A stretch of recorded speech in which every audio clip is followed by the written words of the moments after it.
Hey everyone, welcome back to the channel. Thanks for tuning in again. Today I want to talk about a technique that has been on the down low for quite some time, but I think it's getting ready to go mainstream, and a lot of that has to do with the fact that there are specialty hooks being made for this technique.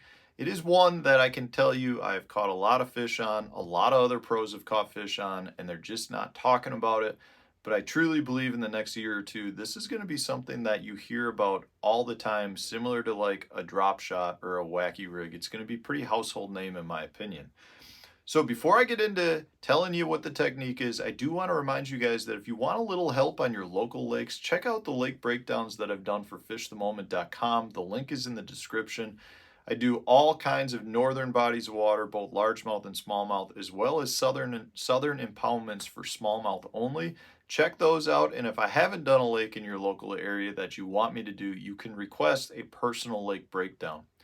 All right, guys, so today I want to talk about this technique. It was brought to my attention a while ago. I've used it to catch a bunch of fish. It is a great finesse tactic, and it is a great way to catch the fish that can be finicky during cold front periods or and very pressured bodies of water. Specifically, it's called hover strolling. So what hover strolling is, and it's been around for a while, but prior to these hooks that were being done, one of the reasons why I don't think it was that popular is because people were using 90-degree jig hooks. So a jig hook that is, the same hook you'd use before it was poured into a mold. And that's one thing, a lot of people don't have that hook, and you can't just normally go into a bait shop and just buy jig making stuff. So in this case, this is just a 90-degree jig hook that I would put in like a football jig or something along those lines.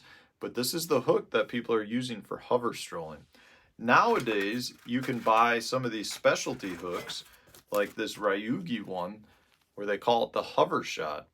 And specifically, what's really cool about this hook, and the reason why it works well, is you've got a little bit more of like a O'Shaughnessy style bend to it. But most importantly, you've got this little keeper on the end of it. And this little keeper makes a world of difference with this technique because you have to keep your bait perfectly straight on the hook shank. So what you're gonna do is you take your hook, and we're gonna go straight down. So instead of coming straight down in the hook like this, on the nose, which is what you do with most baits, you're actually going to go in from the top about a 1/4 inch down. So you're going to start it like right there, and you're going to then thread it down and around. And when you do that, let me straighten it up. So when you do that, you're going to have the eye of the hook sticking out about a 1/4 inch down. You're going to have your worm threaded down. In this case, I've had really good luck. This is the Max Scent flatworm. Really good worm for doing this. You can use flukes, you can use 4-inch worms, you can use 6-inch worms. You can even make Magnum hover strolling worms by using like an 8-inch worm and just going up with a 3/0 or 4/0 90-degree jig head hook. But in this case, I really like this little Max Scent flatworm for this.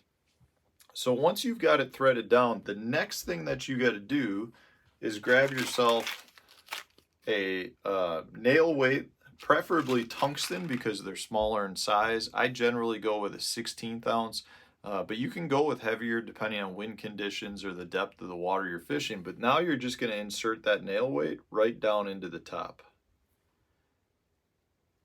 So once you have it down there, I like to keep it sticking out just a little bit so I have a little bit of sound if I hit the bottom.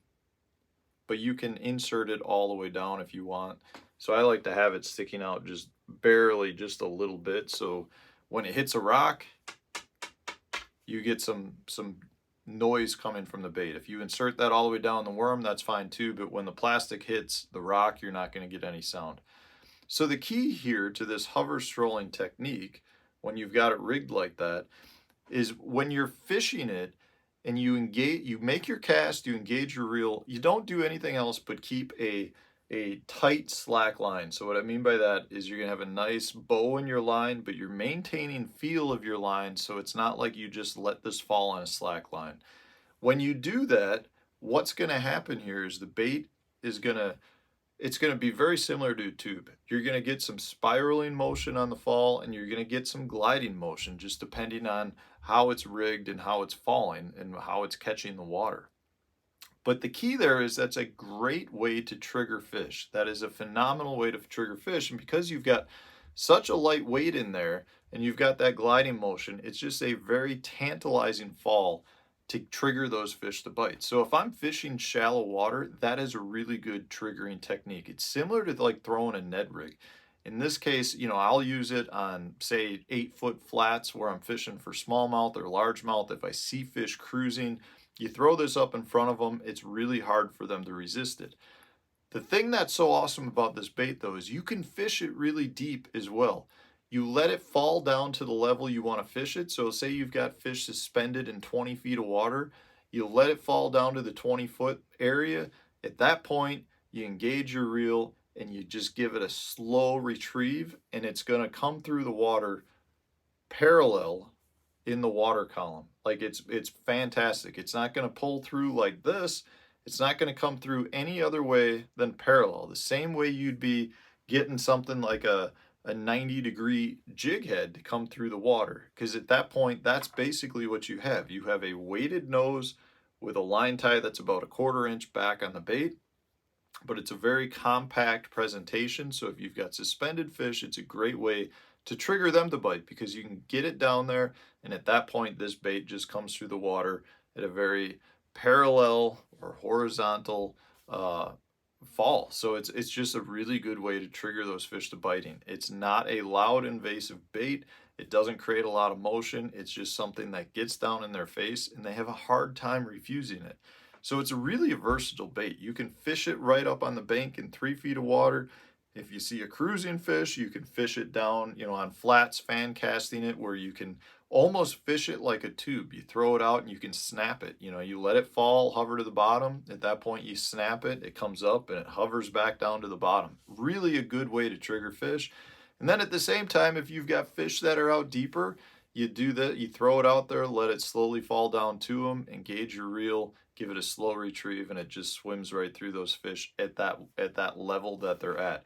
So it's an extremely versatile technique that you can fish at multiple levels, and it's something that I'm telling you guys, it catches fish that haven't seen it. They really take a liking to it, and it's something I think over the next couple of years you're going to hear a lot more about this hover strolling technique. And the fact now that there's specialty hooks that are made for it, like the Ryugi hover shot hook, means that it's only better, because that was one of the biggest issues. If you were just throwing an actual 90-degree jig head hook, the worm was moving around quite a bit. It wouldn't lock down really well. You had to use super glue. It just kind of became more of an issue. But now that you've got bait keepers built into these specialty hooks, it's hard not to be using this. So guys, check it out. It's the hover strolling technique. It is something that I think you guys can implement no matter where you live in the country. It will help you catch a few more fish, no matter what type of species you're fishing for. I know a lot of guys are even doing this with really small baits for crappies too. It's a great way to generate some strikes. So check it out. I hope you enjoyed the video. If you did, hit the like button, subscribe to the channel, and stay tuned for another video coming out tomorrow.